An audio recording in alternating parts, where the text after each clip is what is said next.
If you want to overstep that, if you want to overcome that, all that President Jacob Zuma needs to do is to file his notice to appeal today, and they'll be forced to come back tomorrow. Muchuchisi wa mubuso advocate wa Billy Downer Katsina Mafhungo wa Zamurayo wa News 24 Karen Mon vo wana gundo nge ikote kurane ya Pietermaritzburg. Did you see where the shot that was discharged struck? No, I didn't see. Konania tsini ya senzomeyiwa ane ava mthokozese thwala ovudziseso malugana na uliana hashitaramende chawe chotongwali waho katina vutanzi vune akho vunekeza phanda ha khothe nga mulomo. Shango la Jamaica lokunda vatsireledzi va xipfuga xa lefasi xa netball vane va New Zealand nga swikolo swa 59 kha swa 48.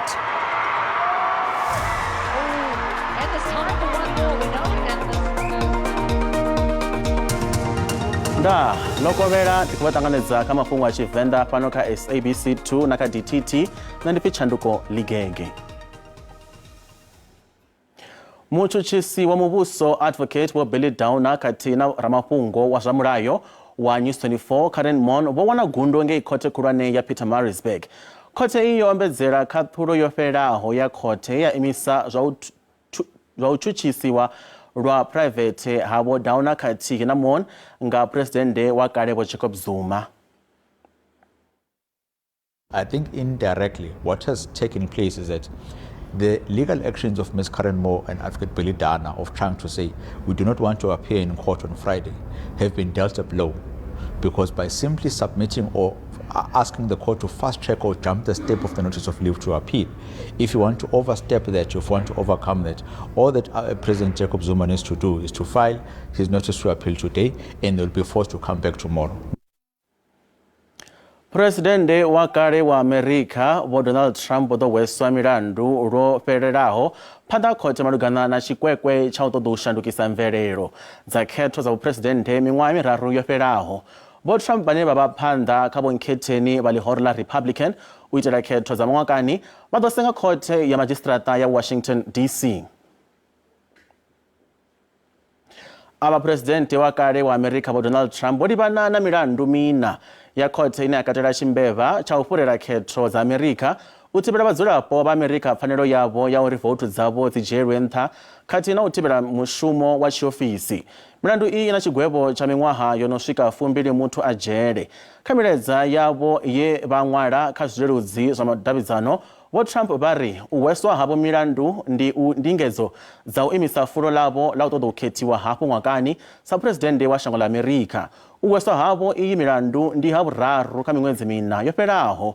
Vho Trump vha nga dovha hafhu vha livhana na miṅwe milandu ngei Georgia hune mutshutshisi wa muvhuso a khou sedzulusa ndingedzo dza Vho Trump dza u shandukisa dzikhetho henefho. Khonani ya tsini ya senzomeyiwa ane vha muthokozisi thwala o vhudzisesa malugana na u liana ha xitaramende tshawe tsho tou ṅwaliwaho khathihi na vhuṱanzi vhune a khou vhunekedza phanḓa ha khothe nga mulomo. Ṱhanzi iyi ya muvhuso ane vha witness thwala o vhudziseswa nga ramilayo wa vhahwelelwa vho Sipho Ramusipili tsengoni ya bulayo ḽa meyiwa khothe khulwane ya Pretoria. Thwala ane o vha e khonani ya tsini ya meyiwa o thuntshiwa a lovha nga ṅwaha wa 2014. Vho Ramusipili vha ri xitatamende tsho tou ṅwaliwaho tshi khou amba uri Longwe Thwala we a vha a tshi khou funana na Zandi Khumalo nga tshenetsho tshifhinga o lingedza u dzhavhula tshigidi kha mavemu ayo e a vha o vha dzhenela. Did you see where the shot that was discharged struck? No, I didn't see.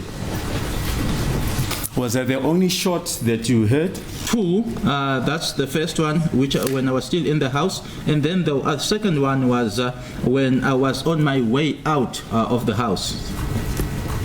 I might have heard the second shot. And so where precisely were you at that stage? I was outside, but if I were to show you using the pictures, just as I was about to pass the tape. The second suspect didn't say much. The suspect didn't say much. He just demanded the cell phones and money. The suspect was wearing a hoodie jacket, and the hoodie was covering his head.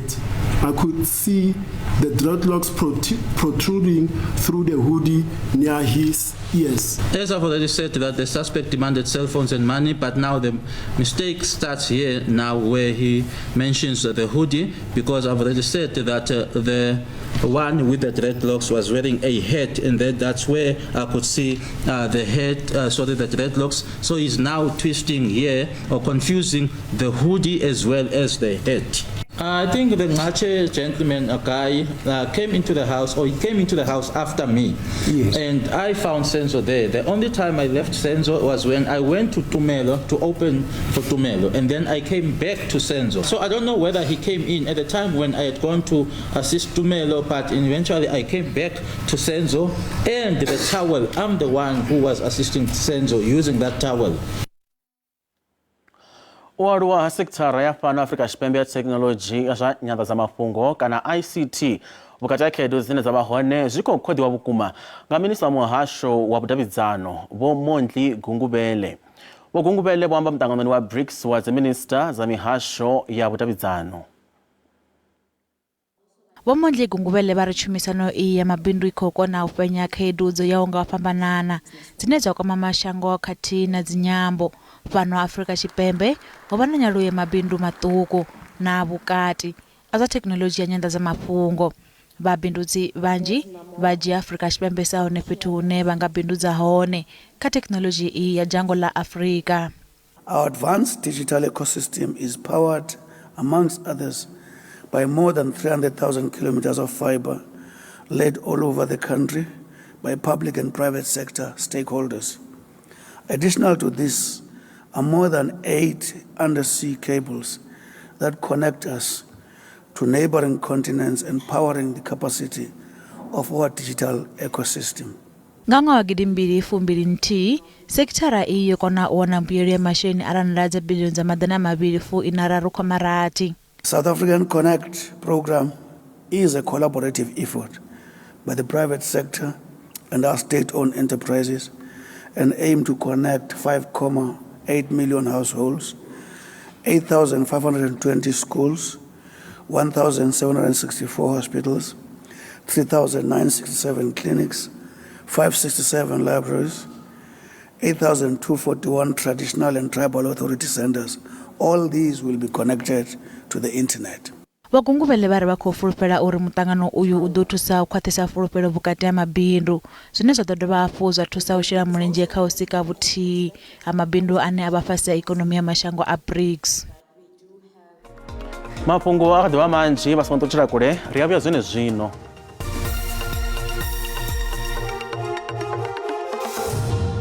Khou dovha hafhu vha ṱanganedza kha mafhungo a Tshivenda fhano kha DTT. Ho vuwa khakhathi fhaḽa devhula ha Pretoria nga ṅwambo wa u fhaṱiwa tshikolo tshiswa. Muhasho wa pfunzo dza fhasi vunḓu ḽa Gauteng uri zwa fhaṱiwa tshikolo itsho tshiswa zwo itwa nga ṅwambo wa zwililo zwa vhabebi. Vhabebi vho vha tshi khou vhaiswa nga u sa vha hone ha zwikolo zwo linganaho vhuponi uho. Hu ḓo vulwa tshikolo tshiswa hu si kale sa vhunga thandela ya u fhaṱiwa tshikolo itshi yo fhiritshela. Fhedzi u sa swikelelwa nyanḓano nga ha vhupo hune tshikolo itshi tsha tea u vha hone zwi khou ongoluisa mvelaphanḓa. They are afraid of the impact that the school will have on the old infrastructure of Pretoria North, such as your sewage systems and the electrical network. As far as we understand, the area is struggling a lot with old infrastructure. Vha muhasho wa pfunzo dza fhasi vunḓuni ḽa Gauteng vha kha mushumo wa u shandukisa tshifhaṱo itshi tsho no vhaho tsha kale tsha khamphani ya zwa u gandiswa mabambiri uri hu vhe tshikolo. Zwifhaṱo zwo no tshinyadzwaho zwi nga ḓi shandukiswa u vha tshikolo hu si kale fhaḽa tsini na vhupo ha Van Riebeeck na vhuponi ha Rachel de Pierre. Musi vhaṅwe vha tshi khou sasaladza u fhaṱiwa tshikolo itshi, vhunzhi ha vhathu vha khou tshi takalela vhukuma. I'm very glad they're going to make a new school, new students going to have education. I'm very happy for the government to put something good in our society. Vhadzangano ḽa zwa u badelwa ha mithelo nga vhadzulapo khathihi na vhubindudzi vha khou livha khothe u itela khaedu fhungo iḽi. I think because there's so little amount of schools in Pretoria North is going to benefit everybody. It doesn't matter what race you are. Zwi tshi zwo ralo Vaofisiri vha pfunzo vunḓuni ḽa Gauteng vha khou bvela phanḓa na thandela iyo ḓuraho masheleni a rannda dza dzimiḽioni dza tshivhalo nahone vha ri vha ḓo ṋea zwidodombedzwa hu si kale. Vha ri tshipikwa tshihulwane tsha u fhaṱiwa ha tshikolo itshi ndi u tandulula khaedu dzo vhalaho dza vhagudiswa vha vhupo ha nga tsini. Miraḓo mihulwane vha muṱa wa ha Buthelezi vha khou fara mushumo wa thabelo ngei Mahlabathini o ravhelela minista muhulwane wa vhuhosi ha Zulu Vho Mangosuthu Buthelezi. Vho Buthelezi vha miṅwaha ya 49 vha vhuongeloni nga murahu ha muaro wa vha itiwa. Milaedza ya thikhedzo khathihi na u tamela mashudu i khou bvela phanḓa na u shuluwa nga vhunzhi kha Vho Buthelezi u bva tshe mafhungo a u valelwa havho vhuongeloni a pfala. U ya nga statamennde tsha muṱa Vho Buthelezi vho itwa muaro wa u fhungudza vhuṱungu kha muṱana vhege mbili dzo fhelaho. Vhaṅwe vha vhathu vho swikisaho maipfi a u tamela Vho Buthelezi mashudu uri vha ṱavhanye vha fhole ndi khosi khulu ya lushaka lwa maZulu Vho Miss Zulu khathihi na muphuresidennde wa shango la South Africa Vho Cyril Ramaphosa.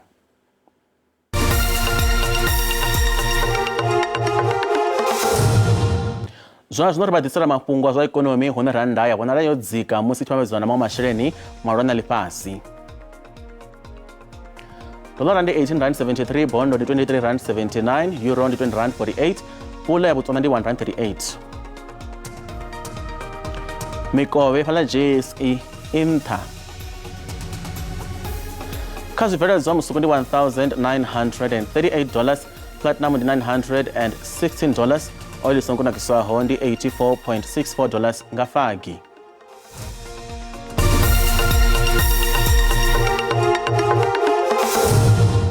Richana kha zwa mitambo, shango la Jamaica ḽo kunda vhatsireledzi vha tshiphuga tsha ḽifhasi tsha netball vhane vha New Zealand nga zwikoro zwa 59 kha zwa 48, zwa sia vha kha vhuimo ha u thoma kha group G mitamboni ya tshiphuga tsha ḽifhasi ya netball ine ya khou bvela phanḓa ngei ḓoroboni ya Cape Town. Musi zwo tshi zwo ralo, England yo kunda thimu ya Australia kha mutambo wa group F, zwine zwa khou sia vhuvhili ha mashango aya a kona u pfukela phanḓa kha mitambo ya mbamatshelo ya semi-finals. Timu ya The Silver Fence ya thoma na mutambo zwavhuḓi vhukuma musi tshi kora zwikoro zwiraru musi mutambo u tshi bva u thoma. Zworalo dzi Sunshine Girls vha fhedza luṱa lwa u thoma vho no tou vuwa manzhanza tshoṱhe he vha kandela phanḓa nga zwikoro zwa 5 kha zwa 1. Zworalo timu ya The Silver Fence vha mbo ḓi thoma u takusa mutambo nga vhuhali kha luṱa lwa vhuvhili he vha kora timu ya lushaka ya Jamaica nga zwikoro zwa 2 kha zwa 1.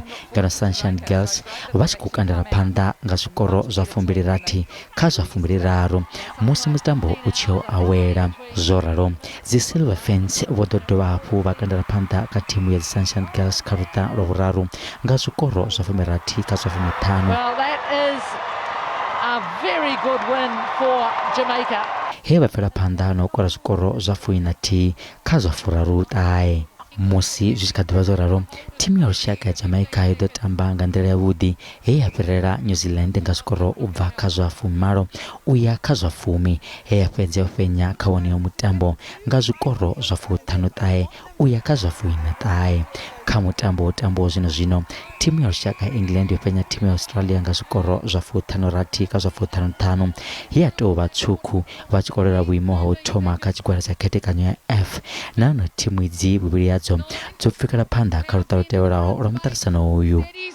Musi timu ya England yo tou ponya nga lubuli lwa ṋeleṱe nga zwikoro zwa 15 kha zwa 13, timu iyi ine ya vha kha vhuimo ha u thoma ḽifhasini yo tamba khwine kha luṱa lwa vhuvhili musi mutambo u tshi vhuya u awela yo vha tshi khou kandela phanḓa nga zwikoro zwa 42 u ya kha zwa 26. Musi zwi tshi zwo ralo, timu ya England yo vhuya kha luṱa lwa vhuraru yo halefha tshoṱhe. Timu iyi yo sika zwikhala zwinzhi he ya fhedza vhunzhi hazwo yo zwi shumisa. Yo ḓo fhedza tshi khou kandela phanḓa nga zwikoro zwa 10 ya kha zwa 13 he vha fhedza vha tshi khou kunda kha uyo mutambo nga zwikoro zwa 5 u ya kha zwa 9. Zwo vhea mulinda vhuno Dlamini Ndai nga vho Desiree Alice ndi vhona mafhungo avhuḓi. Ndo sedza uri Dlamini o ḓiṋewa tshikhala musi vhanyana vha khou tamba Africa Cup of Nations. Zwino ndi tshifhinga vho tsha uri nene muṅwe mulinda vhuno nene vho a ḓiwana vho tshikhala khou ṱhonifha tsheo ine vha khou ita kha u farisa mulinda vhuno hoyunoni muṅwe nga nḓani ya Dlamini. Ya tenda na pulupela uri u ḓo shuma zwavhuḓi. Vho ṱangana na Lethizi Dumas nanga vhupfu hanga u bangiwa a goalkeeper yashu Adelaide Dlamini ndi vhona nga coach o zwi ita a tshi khou zwi ita nga purpose a tshi khou itela uri kha game dzi no khou ḓa dzine dza vha khulwane andile a vha sathu vhaisala a vha tshi kha ḓi vha safe uri a kone u ri tsireledza. Naho ro kona u pfhukhela kha dza fumirathi dza khwinesa ndi vhona hu tshifhinga tsha uri vha farisa Andile Dlamini musi ri tshi yo ṱangana na Netherland ngauri ndi ene goalkeeper ane a wa kona u ambedzana u fhirisaho Kailen Swart ane hambi ha ḓivhi tshifhinga tshine ri a bve a fara bola kana a i rwe nga mavili ene o sokou tamba u ḓiphumutshela ndaa. Nṋe u ya nga ha nṋe a thi vhoni hu na tsho khakheaho na luthihi ngauri u amba ngoho vha tea u ṋea vhaṅwe tshikhala. Masina maṅwe mafhungo maswa ane ra khou a wana u bva kha tshiphuga tsha netball tsha ḽifhasi ngei ḓoroboni ya Cape Town ri khou wana uri shango ḽa Afrika Tshipembe ḽo kunda shango ḽa Uganda nga zwikoro zwa 52 kha zwikoro zwa 50. Jennifer Matsila u khou tevhela na mutsho a pa madekwana vhuḓi ndaa.